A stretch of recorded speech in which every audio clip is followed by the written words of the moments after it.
WhatsApp guys, welcome back to another video. நம்ம இந்த வீடியோவில் என்ன பார்க்க போகிறோன்னா, இந்த வருஷம் புதுசாக லான்ச் ஆன ஐஃபோன் SE 2020 இதை அன்பாக்ஸ் பண்ண போகிறோம். ப்ளஸ் 2016 ரிலீஸ் ஆன ஐஃபோன் SE 1க்கும் இதுக்கும் என்ன டிஃப்ரெண்ட்டு இந்த வீடியோவில் பார்க்கலாம்.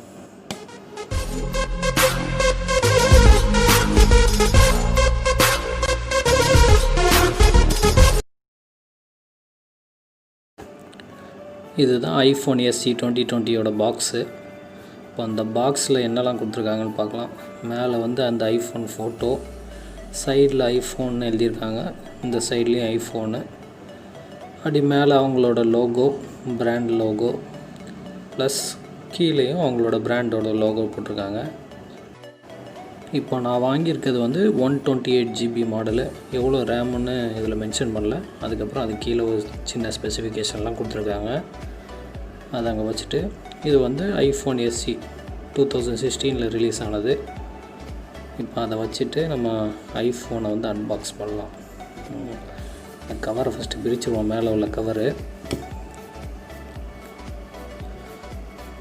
ஓப்பன் பண்ணியாச்சு. கவரை ஓப்பன் பண்ணிட்டு பாக்ஸில் என்னெல்லாம் இருக்குன்னு ஃபஸ்ட்டு பார்த்துடலாம். இந்த பாக்ஸை ஓப்பன் பண்ணுறது ரொம்ப ஈஸியாக இருக்குது. மற்ற ஆண்ட்ராய்ட் ஃபோனை நான் ஓப்பன் பண்ணுறதுக்கு இது ஓப்பன் பண்ணுறதுக்கும் ரொம்ப ஈஸியாக இருக்குது. பாக்ஸை ஓப்பன் பண்ணதும் மேலே ஒரு ஸ்மால் பாக்ஸு, இது எல்லா ஃபோன்லேயும் இருக்கிறது தான். அதுக்கு உள்ள ஃபஸ்ட்டு வந்து ப்ராடக்ட் ரெட்டுன்ட்டு ஒரு பேப்பர் இருக்குது. அதில் என்ன எழுதியிருக்குன்னு தெரில, அதை அங்கே வச்சிடலாம். அதுக்கப்புறம் உள்ள அகெயின் 2 பேப்பரு, 3. இந்த பேப்பர்லேயே என்ன எழுதியிருக்குன்னு தெரியல, இதையும் அங்கே வச்சிடலாம்.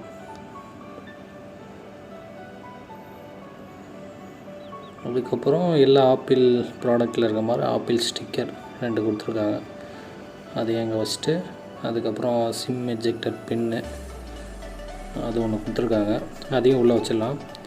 அதுக்கப்புறம் யூசர் மேனுவல், அதுவும் நம்மளுக்கு தேவைப்படாது, அதையும் அங்கே வச்சுட்டு அடுத்து என்ன இருக்குன்னு பார்க்கலாம். அடுத்து நம்மளுக்கு ஐஃபோன் SE 2020 மொபைல். இதில் வந்து 3 கலர் வேரியண்ட் இருக்குது, ரெட்டு, ஒயிட்டு, பிளாக்கு. நான் இப்போ வாங்கியிருக்கிறது வந்து red colour, 128 GB red colours. இப்போ ஐஃபோன் அங்கே வச்சுட்டு உள்ளே வேறு என்னெல்லாம் இருக்குதுன்னு பார்த்துக்கலாம். அப்புறம் சார்ஜர் அடாப்டர். இப்போ இங்கே தாய்லாண்டில் உள்ளதுக்கும் இந்தியா உள்ளதுக்கும் டிஃப்ரெண்ட் இருக்குது. இந்தியாவில் வந்து ரவுண்டில் இருக்கும், இங்கே வந்து இந்த நாட்டில் வந்து இப்படி தான் இருக்கும் பின்னு. அதுக்கப்புறம் ஹெட்ஃபோன் பார்த்திங்கன்னா இப்போது அந்த 3.5 mm அந்த ஹெட்ஃபோன் ஜாக் கிடையாது. சார்ஜிங் பின்னில் என்ன இருக்கோ அதே ஹெட்ஃபோனே கொடுத்துட்டாங்க ரொம்ப ஈஸியாக. அதுக்கப்புறம் வந்து சார்ஜிங் கேபிள், இந்த பின்னு எப்போதும் எல்லா ஐஃபோனில் இருக்கிற மாதிரி தான், ஒரே பின்னு தான் யூஸ் பண்ணுவாங்க, அந்த பின்னு தான். எல்லாத்தையும் வச்சுட்டு இப்போ நம்ம ஐஃபோன் எடுக்கலாம். இப்போ ஐஃபோனை கையில் எடுத்ததும் அதோட ப்ரீமியம் லுக்கு தெரியுது. நீங்கள் ஒன் ஹேண்ட்லேயே அதை யூஸ் பண்ணிடலாம். அதோட ப்ரீமியம் லுக்கு கையில் எடுத்ததுமே அது தெரியுது. இப்போ மேலே உள்ள கவரை வந்து ரிமூவ் பண்ணிடலாம். நான் எதுக்கு ரெட்டு வாங்கினேன்னா, இப்போது இருக்கிற இந்த 3 கலர்லேயும் இந்த ரெட்டு தான் பார்க்கும்போது அட்ராக்ட் பண்ணுற மாதிரி இருந்துச்சு. பேசிக்காக நான் ஒயிட்டு தான் வாங்குவேன், எந்த மொபைல் வாங்கினாலும் ஒயிட்டில் தான் இருக்கும். பட் இந்த ரெட் கலர் பார்த்ததும் பிடிச்சதுனால இது வாங்கியாச்சு. இப்போ ஃபோனு ஆன் ஆகிடுச்சு. இப்போ ஆன் ஆனதும் ஹலோன்ட்டு இங்கிலீஷில் வருது. அதுக்கப்புறம் அது ஒவ்வொரு லாங்குவேஜாக சேஞ்ச் ஆகுது. ஹலோ தான், ஆனால் ஒவ்வொரு நாட்டிலையும் அந்த ஸ்பெல்லிங் வந்து சேஞ்ச் ஆகும்.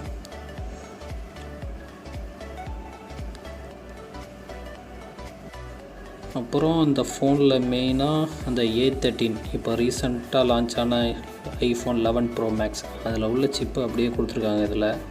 அதனால் யூஸ் பண்ணுறதுக்கும் கொஞ்சம் ஈஸியாக இருக்கும், ஸ்மூத்தாக இருக்கும் உங்களுக்கு.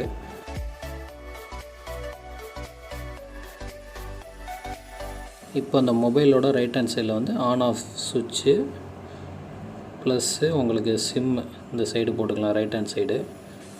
அப்படியே லெஃப்ட் ஹேண்ட் சைடு பார்த்திங்கன்னா அந்த சுவிட்சு ப்ளஸ்ஸு வால்யூம் அப் டவுன் கீழே பார்த்தீங்கன்னா ஸ்பீக்கரு, அதுக்கப்புறம் சார்ஜ் போட்டு, ப்ளஸ் அதுலேயே தான் ஹெட்ஃபோன், அந்த சார்ஜ் போடுற இடத்துலையே தான் ஹெட்ஃபோனு. மேலே எதுவும் இல்லை இந்த மொபைலில். பேக் சைடில் பார்த்தீங்கன்னா சென்ட்ரா ஐஃபோனோட லோகோ, கீழே வந்து ப்ராடக்ட் ரெட்டுன்னு போட்டிருக்காங்க. வேறு எல்லாத்துலேயுமே ஐஃபோன் தான் இருக்கும், இதில் ப்ராடக்ட் ரெட்டுன்னு போட்டிருக்காங்க. ஃபஸ்ட்டு ஜென்ரேஷனும் இப்போ வந்ததுக்கும் சைஸு கொஞ்சம் டிஃப்ரெண்ட்டு, பார்த்தாலே தெரியும். இப்போ வந்து இது ரெண்டும் வந்து சிங்கிள் கேமரா தான், பக்கத்தில் ஃப்ளாஷு, இதில் ஆப்பிள் லோகோ மேலே இருக்குது, இதில் சென்டராக வச்சுருக்காங்க. இதில் ஐஃபோன் எஸ்சின்னு போட்டிருக்கு, இதில் வந்து ப்ராடக்ட் ரெட்டுன்னு போட்டிருக்காங்க. இப்போ ஃப்ரண்ட்டு டிஸ்பிளேக்கு வந்துட்டாலும் இது டிஸ்பிளே ரொம்ப சின்னது. ஐஃபோன் எஸ்சி 2016 இப்போ ரெண்டு வந்து ரொம்ப பெருசு. ப்ளஸ் வந்து டச்சு வந்து யூஸ் பண்ணுறதுக்கு வந்து ஒன்றை விட ரெண்டு வந்து ரொம்ப ஸ்மூத்தாக இருக்குது எல்லாமே. அதை நான் 4 இயர்ஸ்க்கு முன்னாடி வந்ததுனால அப்படி இருக்குது. இதில் வந்து ஆன் ஆஃப் பட்டன் வந்து நம்மளுக்கு மேலே கொடுத்துருக்காங்க, இதுக்கு வந்து சைடில் வந்துருச்சு. இப்போ ரெண்டோட ஸ்லிம்மு பார்த்தா இப்போ வந்தது தான் ரொம்ப ஸ்லிம்மாக இருக்குது. ப்ளஸ் இந்த சைடு பார்த்திங்கன்னா அதே மாதிரி ஆன் ஆஃப் சுவிட்சு எல்லாமே ஒரே மாதிரி தான் இருக்குது. சைஸ் மட்டும் கொஞ்சம் டிஃப்ரெண்ட்டாக கொடுத்துருக்காங்க. இப்போது மேஜர் நான் உங்களுக்கு ஒன்று காட்டுறேன். ஐஃபோன் எஸ்சி ஐஃபோனை பொறுத்த வரைக்கும் இப்போ ஐஃபோன் எஸ்சி 2016 வந்த ஃபோன் இது வந்து இப்போ ரிலீஸ் ஆனது. 4 இயர்ஸ் ஆயிடுச்சு. இதில் ஒன்று காட்டுறேன் பாருங்கள்.